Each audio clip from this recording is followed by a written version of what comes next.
Vamos ahora a leer en la palabra del Señor en el Evangelio de Lucas, en el capítulo 2. Lucas, capítulo 2. Vamos a leer en el versículo 1 hasta el 20.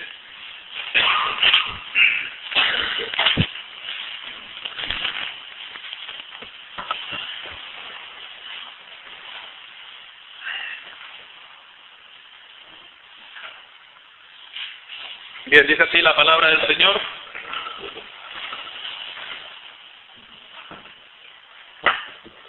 Aconteció en aquellos días que se promulgó un edicto de parte de Augusto César, que todo el mundo fuese empadronado. En este primer censo se hizo siendo Cirenio gobernador de Siria, e iban todos para ser empadronados, cada uno a su ciudad. Y José subió de Galilea, de la tierra de Nazaret, a Judea, a la ciudad de David, que se llama Belén, por cuanto era de la casa y familia de David, para ser empadronado con María su esposa, desposada con él, la cual estaba encinta. Y aconteció que estando ellos allí se cumplieron los días de su alumbramiento, y dio a luz a su hijo primogénito, y lo envolvió en pañales, y lo acostó en un pesebre, porque no había lugar para ellos en el mesón. Había pastores en la misma región que velaban y guardaban las vigilias de la noche sobre su rebaño. Y he aquí se les presentó un ángel del Señor, y la gloria del Señor los rodeó con el resplandor, y tuvieron gran temor. Pero el ángel les dijo: no temáis, porque he aquí os doy nuevas de gran gozo, que será para todo el pueblo, que os ha nacido hoy en la ciudad de David un Salvador, que es Cristo el Señor. Esto os servirá de señal: hallaréis al niño envuelto en pañales, acostado en un pesebre. Y repentinamente apareció con el ángel una multitud de las huestes celestiales, que alababan a Dios y decían: gloria a Dios en las alturas, y en la tierra paz, buena voluntad para con los hombres. Sucedió que cuando los ángeles se fueron de ellos al cielo, los pastores se dijeron unos a otros: pasemos pues hasta Belén, y veamos esto que ha sucedido, y que el Señor nos ha manifestado. Vinieron pues apresuradamente, y hallaron a María y a José, y al niño acostado en el pesebre, y al verlo dieron a conocer lo que se les había dicho acerca del niño. Y todos los que lo oyeron se maravillaron de lo que los pastores les decían. Pero María guardaba todas estas cosas, meditándolas en su corazón.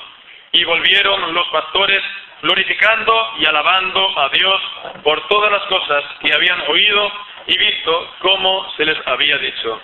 Amén.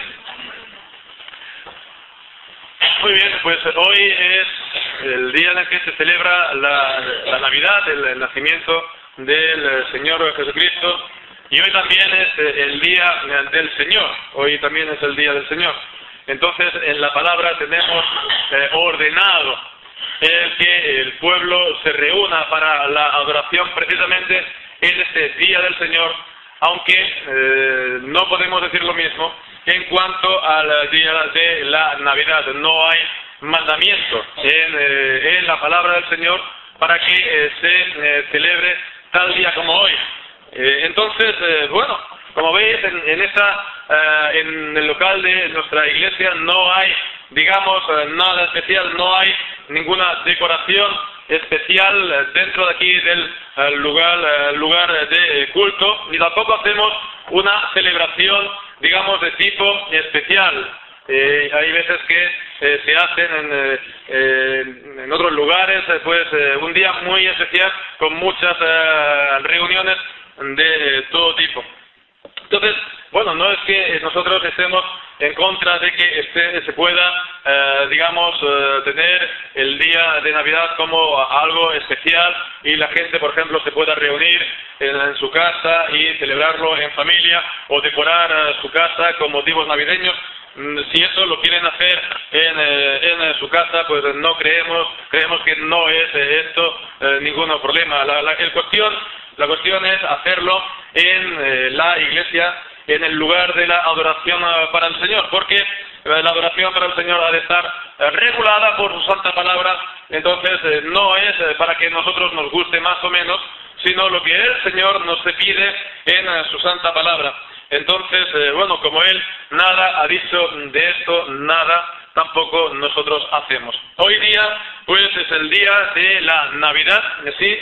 Entonces, bueno, pues hemos podido venir de Vitoria aquí, pocos coches, entonces se nota que es un día digamos, especial, ¿no? Un día festivo, aunque sea un domingo. Y la gente, pues, bueno, es el día, pues, sin duda, más, no sé qué es más importante. Muy poca gente trabajará en el día de hoy, ¿no? Muy poca gente va a estar trabajando en el día de Navidad. Si le hicieran trabajar a la gente en el día de Navidad, lo veríamos esto como algo, pues, bastante grave.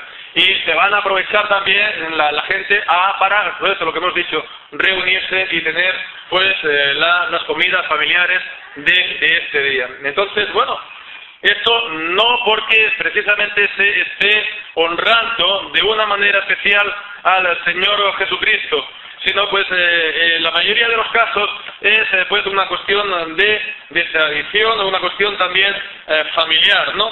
Una cuestión de poderse reunir la familia.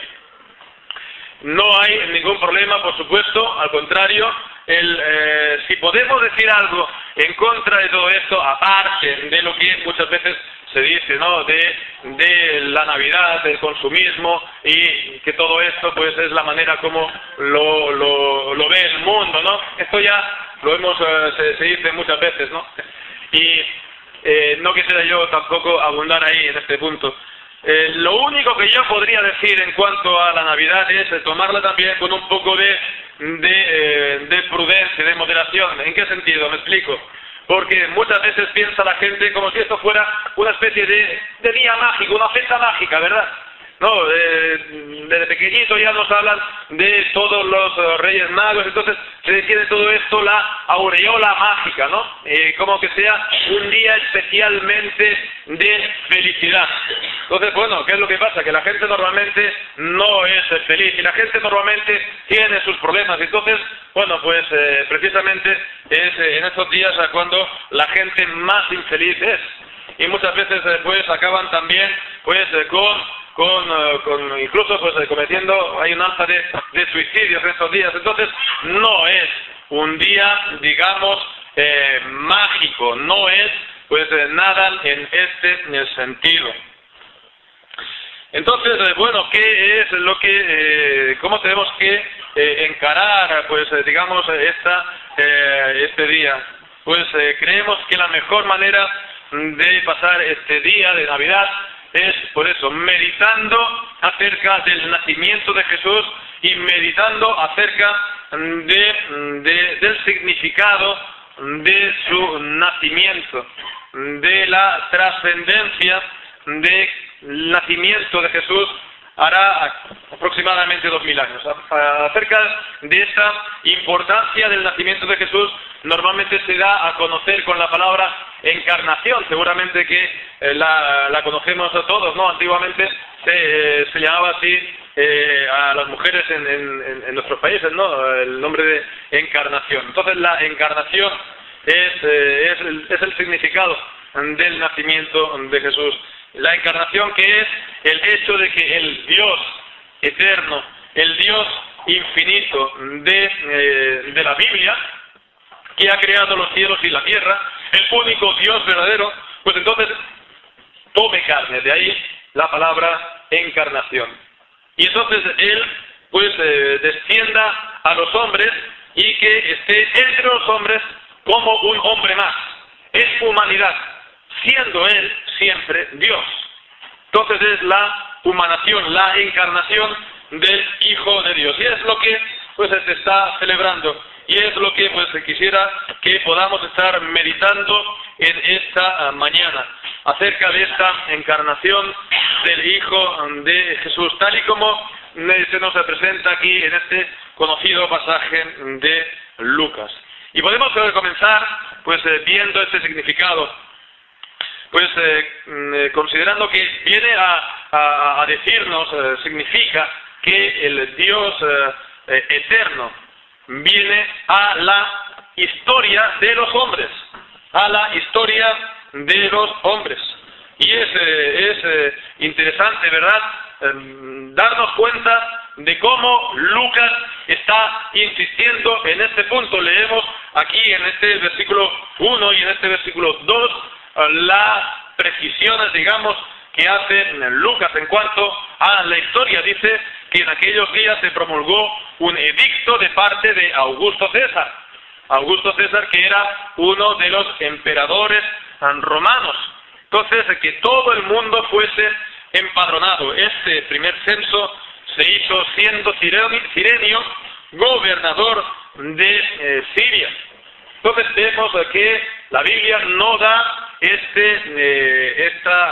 detalle o esta información porque sí, sino porque realmente ocurrió en aquel entonces. Entonces en la Biblia vemos que no está situando la historia de Jesús un poco flotando en el aire, sino que la sitúa en la historia. Y esto es importante, porque esto es una de las grandes diferencias, de la fe cristiana con la mitología o con los mitos de las naciones, ¿verdad? Los mitos de las naciones se cuentan historias religiosas, sí, pero son historias religiosas que no son reales, que no tuvieron una realidad en la historia, sino que son como si fueran unos cuentos, ¿verdad?, que te vienen a decir una verdad, una moralina, una moral que es para todas las edades. Bueno, bien, de acuerdo.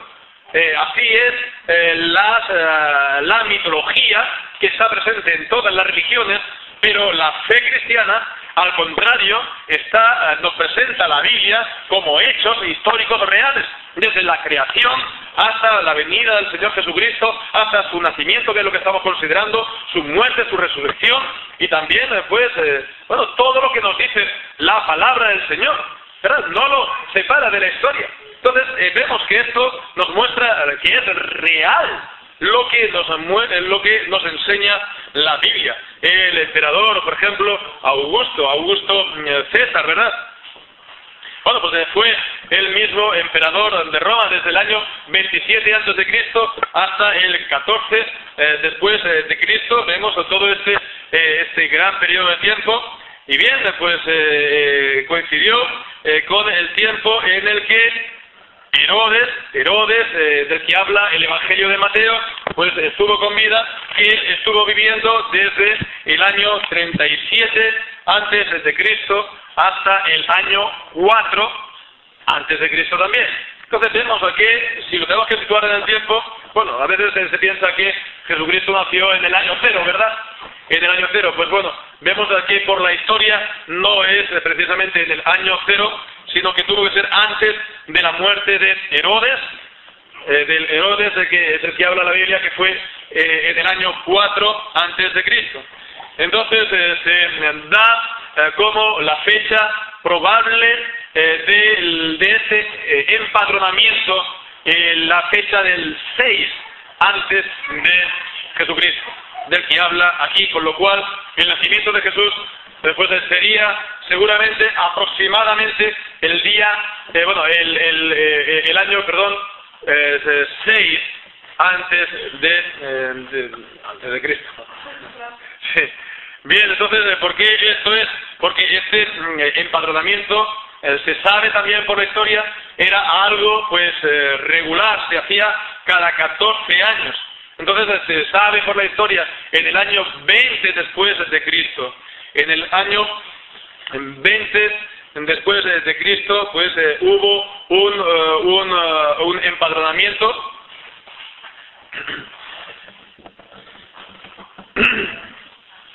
Y bien, pues entonces, si le quitamos a los 20, pues de 14 nos quedamos entonces en el año 6, le quitamos también otros 14 años, nos quedamos aproximadamente en el año 8, entonces, entre que pues se pusiera a hacer o no hacer entre el año 8 y el año 6 aproximadamente, sería pues cuando se llevó a cabo este empadronamiento. Entonces, todo esto viene a confirmar lo que nos dice la Biblia. Muchas veces pues la gente pues ha querido atacar a la Biblia precisamente negando pues esto, la historicidad, ¿no? Que todo lo que nos está diciendo acerca de la historia sea verdad en cuanto a las cronologías o en todo lo demás, pero hasta el momento nadie ha podido mostrar que la Biblia se equivoque en nada de lo que diga. Entonces, nos fijamos este censo, ¿para qué era? Pues el censo para conocer la población del Imperio Romano. Entonces el Imperio Romano que pues se extendía por todas las naciones alrededor del Mediterráneo, un censo que bueno, si conocemos el Antiguo Testamento, ¿verdad? El Antiguo Testamento pues nos presenta también la historia de otro censo, ¿no? Conocemos la historia de David. Él también quiso censar al pueblo, ¿verdad? Él también quiso censar al pueblo y eso en contra de la voluntad de Dios. Y eso también pues desagradó a los mismos judíos, a los mismos israelitas. Y bueno, vino la ira del Señor al pueblo por ese censo. Entonces, ellos sin duda que estarían pues en el primer censo, dice, siendo el primer censo, este primer censo se realizó siendo Cirenio gobernador de Siria. Bueno, pues podemos pensar que este censo, cómo lo recibirían los judíos, ¿verdad? ¿Cómo lo recibirían los judíos? ¿Con qué temor lo recibirían? Y que no lo harían precisamente de agrado. Esto mostraba además la dominación del país por parte de los romanos. Los romanos que eran también pues una potencia extranjera, pero es que además eran paganos, eran la dominación de los infieles al pueblo del Señor, era la dominación también, entre comillas, de sus dioses, ¿no? Sobre el Dios verdadero de la Biblia. Y de esta manera pues vemos que el Señor no lo impidió, el Señor no lo impidió, y el Señor tampoco, digamos, castigó pues este censo como lo hizo en los días de David.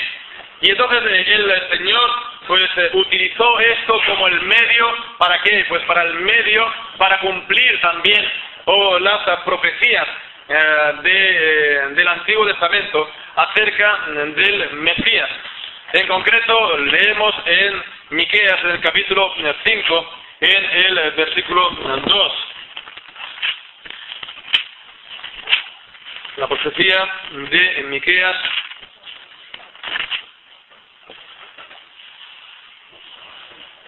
dice: pero tú, Belén Efrata, pequeña para estar entre las familias de Judá, de ti me saldrá el que será Señor de Israel, y sus salidas son desde el principio, desde los días de la eternidad. Entonces vemos, estaba esta profecía ya en siglos antes, muchos siglos antes, en la palabra de que el Mesías, el Rey, tendría que nacer en Belén, por cuanto era también la ciudad de David, aunque era una ciudad pequeña. Entonces vemos que esta fue la manera como Dios cumplió esta palabra, como Dios cumplió esta profecía. Este fue el medio, el instrumento de Dios para cumplirlo, para realizarlo. Entonces Dios, vemos, viene a la historia de los hombres, pero vemos a continuación que Dios también viene al seno de una familia. Al seno de una familia, en el versículo 3, iban todos para ser empadronados, cada uno a su ciudad, y José subió de Galilea, de la ciudad de Nazaret, a Judea, a la ciudad de David. la que se llamaba Belén, por cuanto era de la casa y familia de David. Todos se tenían que ir a la ciudad de donde eran originarios para hacerse, pues bueno, para empadronarse ahí. Entonces él estaba desposado con María y María pues se halló encinta por el Espíritu Santo, como nos enseña también pues tanto Lucas como Mateo, y entonces vinieron, dice, desde Galilea, desde Nazaret, que era donde ellos estaban viviendo, hasta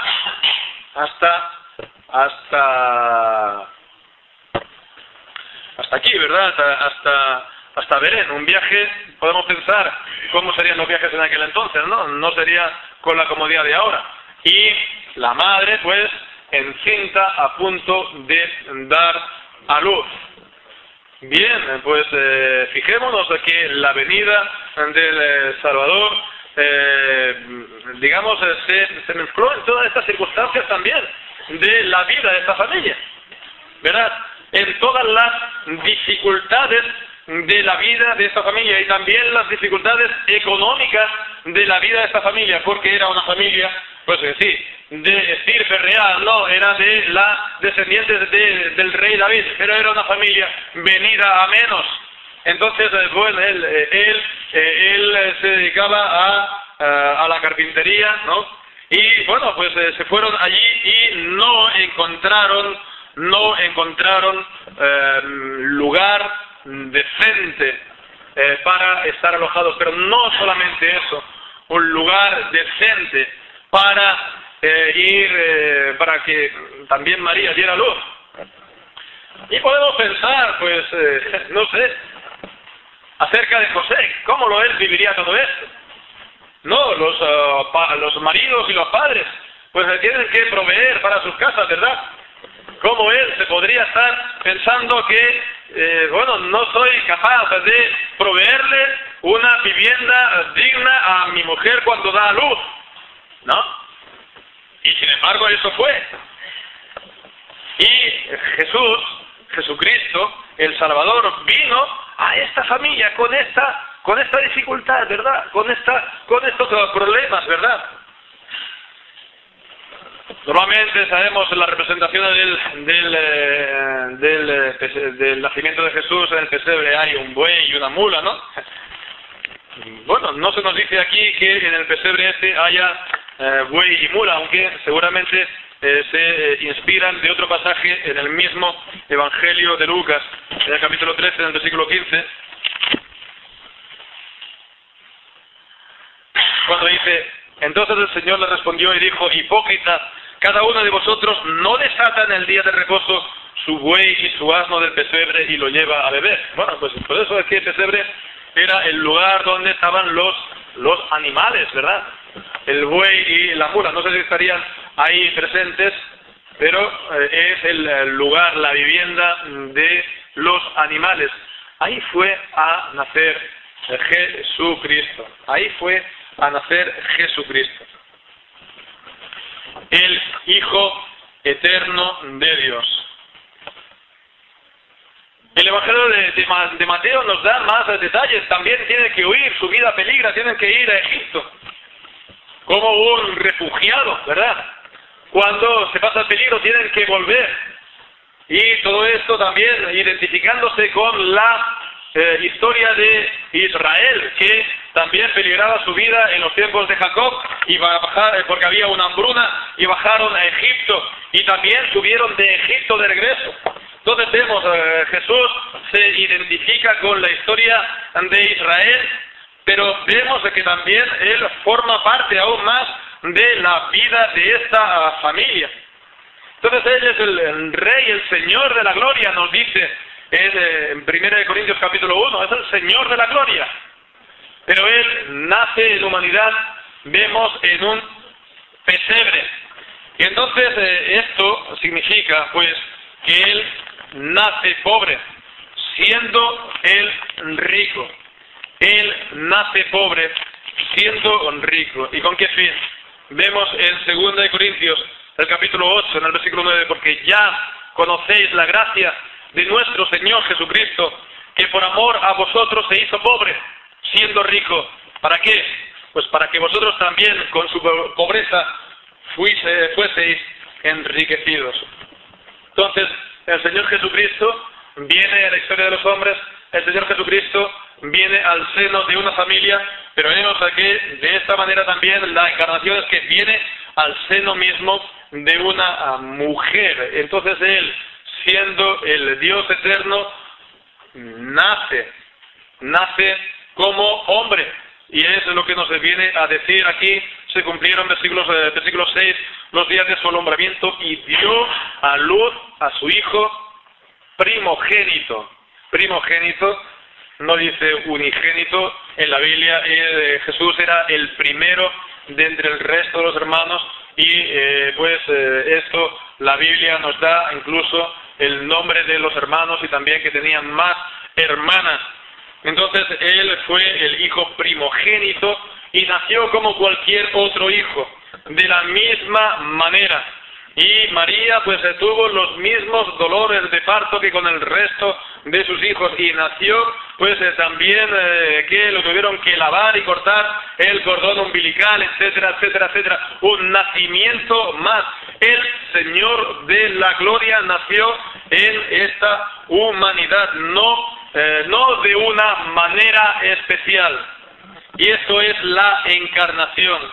Y esto también tiene un significado importante. Nos dice en Gálatas, en el capítulo 4, el apóstol Pablo, que él nació de mujer. Cuando vino el cumplimiento del tiempo, Gálatas 4, versículo 4, Dios envió a su hijo, nacido de mujer y nacido bajo la ley.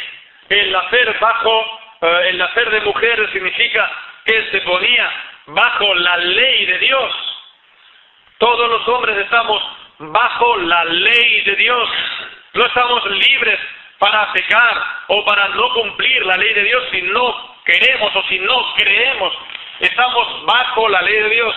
Y él nació de mujer y se puso bajo la ley de Dios, como también hemos visto en Filipenses del capítulo 2, que se hizo obediente.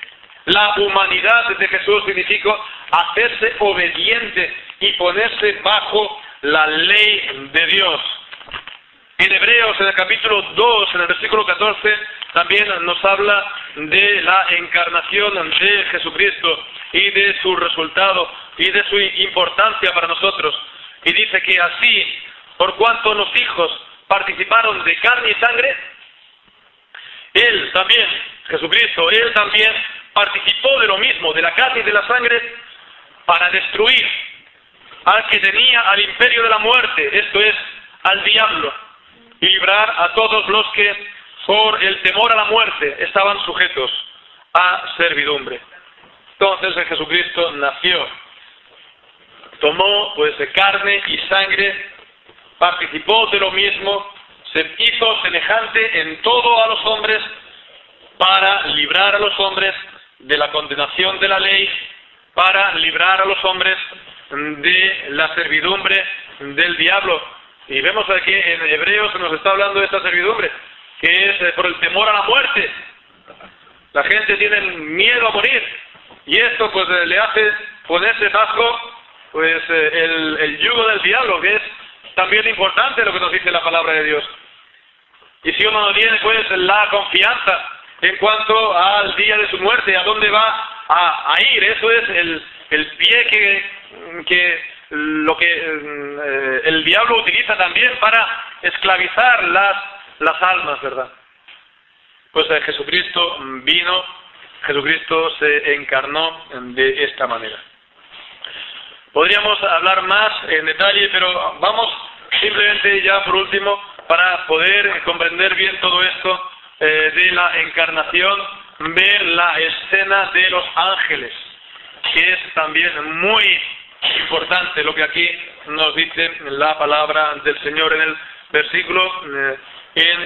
versículo ya 9, cuando están los pastores cuidando los rebaños de noche, y se les presentó un ángel del Señor, y la gloria del Señor los rodeó de resplandor a los pastores, y ellos tuvieron gran temor. Y dicen: no temáis, porque os doy buenas nuevas de gran gozo, que serán para todo el pueblo, que os ha nacido hoy en la ciudad de David un Salvador, que es Cristo el Señor, y todo esto lo hemos estado, pues, considerando.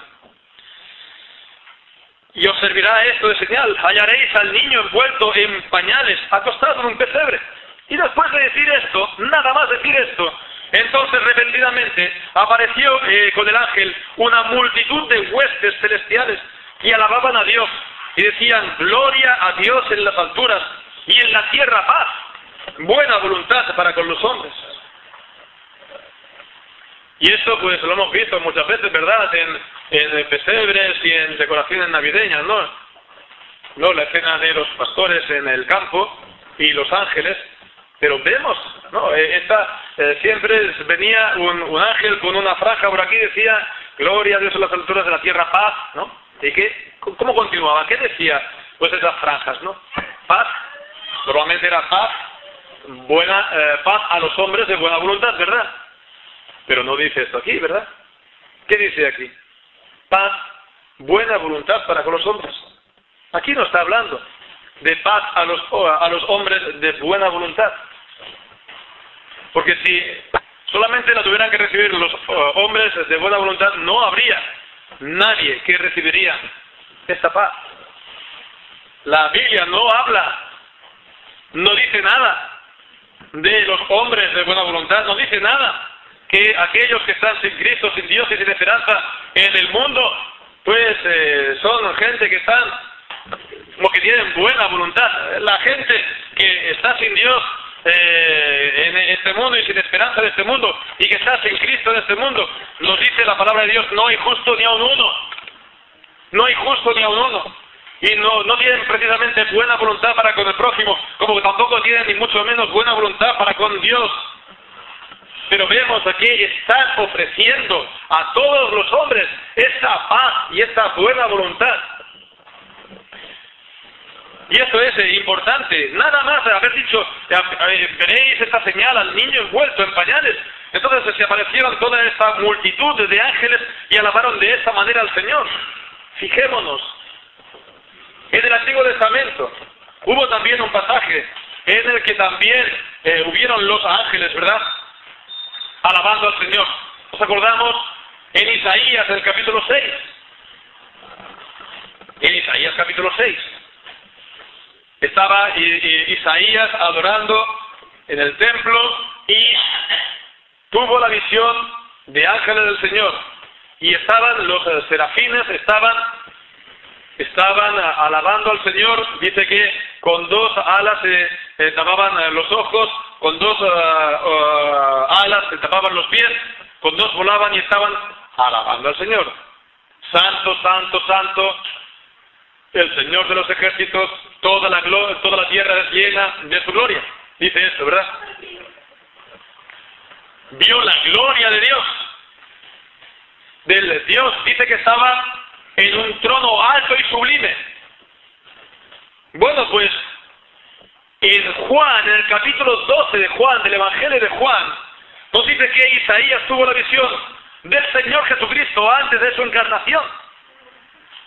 Que Él dijo las palabras cuando vio su gloria, la gloria del Señor Jesús, antes de hacerse hombre. Y ahora pues vemos que están adorando también a Jesús, cuando Él no precisamente pues aparece en su trono alto y sublime, sino envuelto en pañales como cualquier otra criatura recién nacida. Y esto pues les asombra a los ángeles, y esto les hace prorrumpir en alabanzas y en adoración. ¿No es esto maravilloso? Pensemos esto. El Dios sentado en trono alto y sublime nace envuelto, nace de mujer como cualquier otro niño, y envuelto en pañales está, indefenso como cualquier otro niño, ¿verdad? Dependiendo de los cuidados de sus padres como cualquier otro niño. Entonces ellos están adorando a Dios porque están asombrados de esto. Y no sé si nosotros no estamos asombrados de pensar esto, que el Dios verdadero, el Dios de la Biblia, el Dios infinito y eterno, el cual, por ejemplo, dice la palabra de nuestra confesión, la confesión de Westminster dice: no hay sino un solo Dios, vivo y verdadero, quien es infinito en su ser y perfección, un espíritu sumamente puro, invisible, sin cuerpo, partes, pasiones, inmutable, inmenso, eterno, incomprensible, todopoderoso, sumamente sabio, sumamente bueno, sumamente libre, sumamente absoluto, obrando todas las cosas de acuerdo al consejo de su inmutable y justísima voluntad para su propia gloria. Todo este Dios infinito y eterno, Él pues nace y de una mujer y está envuelto en pañales. Y entonces vemos, está acompañando esto con estas palabras: gloria a Dios en las alturas y en la tierra paz, buena voluntad para con los hombres. Lutero decía que si uno había comprendido este mensaje de los ángeles es que uno lo ha comprendido todo. ¿Por qué está diciendo aquí los ángeles esto? ¿Por qué está aquí diciendo paz, paz a los hombres, paz a vosotros? Porque Cristo es nuestra paz. Nos dice la palabra de Dios en el 2 de Corintios capítulo 5, en Efesios capítulo 2. Cristo es nuestra paz. Y en 2 de Corintios capítulo 5, ¿qué es lo que nos dice? Allí nos dice que nosotros entonces todos hemos de hacer caso a esta palabra del Señor, puesto que Él ha hecho la paz. Dice en el versículo 19: Dios estaba en Cristo reconciliando consigo el mundo, no tomándoles en cuenta a los hombres sus pecados, y nos encargó la palabra de la reconciliación. Así que somos embajadores en nombre de Cristo, como si Dios rogase por medio de nosotros. Os rogamos en nombre de Cristo, reconciliaos con Dios. Cristo es nuestra paz. Pues entonces, reconciliaos con Dios, reconoced pues que estáis en enemistad con Dios, si todavía no habéis recibido a Cristo. Reconoced de que vuestros pecados han hecho separación entre vosotros y Dios, y que Cristo ha venido a reconciliaros. Él es la paz. No tenéis que hacer otra cosa, simplemente reconocer a Jesús como vuestra paz con Dios. Él vino con ese propósito. Él nació, ¿verdad? Pero Él ya nació con el propósito de ¿qué? De entregar su vida en sacrificio en la cruz del Calvario. Él nació ya con ese propósito de morir, para que lo mataran. Siendo el Señor de la gloria, tenía bien claro a lo que venía, que era a dar su vida. Él no vino, siendo el Señor de la gloria, a ser servido, sino a servir y a dar su vida al rescate de muchos, nos dice el Evangelio de Marcos. Entonces, ¿de qué nos dice la palabra de Dios? Él es el Salvador, ¿verdad? Pero el Salvador no es aquello de que Él se queda afuera y dice: mira, sed salvos vosotros, venga, haced lo que tenéis que hacer para salvaros. No, dice esto: Él viene a salvarnos, Él entra al ruedo, por así decirlo, Él entra en la historia, Él viene a la vida de los hombres para sacarlos del pecado, para mezclarse con ellos, se mezcla con la carne, con la sangre, para sacarlos del pecado y de la muerte. Entonces, bueno, fijémonos, Él es nuestra paz, y nos dice la palabra: reconciliaos con Dios. Y hoy es el día de Navidad. Hoy, pues, se da a la gente en regalos, ¿verdad? Pues fijémonos el regalo que hace Dios. Y no en vano nos dice en 2 Corintios capítulo 8 que es el don inefable. Gloria a Dios por su don inefable.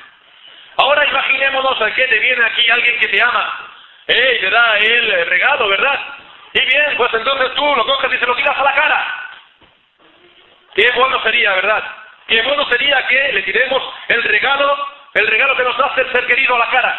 Bien, pues imaginemos ahora, si tú no recoges esta paz del Señor, si tú no te reconcilias con el Señor Jesucristo, estás despreciando su amor y estás despreciando su paz que Él te está presentando en el Señor Jesucristo. ¿Qué vas a hacer tú con este Salvador? ¿Qué vas a hacer tú con la paz del Señor? ¿Qué vas a hacer tú con el Jesucristo? Seríamos lo más ingratos, ¿verdad? Lo más normal es recibir el amor de Dios. No tendría sentido decir que no. Él viene a dar la salvación, vemos, hasta el punto de que Él recibe sobre sí, Él precio del pecado. Y Él experimenta en la cruz los terrores del infierno para librarnos del infierno a nosotros. Y Él se hace pobre para hacernos ricos, y Él se hace pecado para hacernos nosotros justicia de Dios. No, es que lo único que hay que hacer es recibir a Jesucristo. Lo único que hay que hacer es recibir a Jesucristo. Y hay entonces que recibir ese anuncio mezclando nuestra fe, nuestra confianza a la palabra de Dios que nos es anunciada. Y mirar a Jesucristo como el autor y el consumador de la fe. Y a los creyentes que estamos aquí también, pues miremos a Jesús, el autor y el consumador de la fe. Él se hizo, pues, hombre para limpiarnos de nuestros pecados, para salvarnos. Entonces nos podemos gozar en Jesucristo en el día de hoy. Pero también tomemos esta palabra que hemos leído en Filipenses, acerca del valor de la encarnación para los creyentes. Porque el apóstol en Filipenses, hemos visto, saca de esta encarnación la humildad, que no seamos altivos entre nosotros, puesto que el Señor de la gloria, Jesucristo, se humilló a sí mismo. Nosotros seamos humildes y no seamos altivos entre nosotros. Y por supuesto no seamos tampoco altivos con el Señor, sino que siempre atribuyamos todo a su amor, su gracia y misericordia. Pues que así sea, que el Señor bendiga su palabra.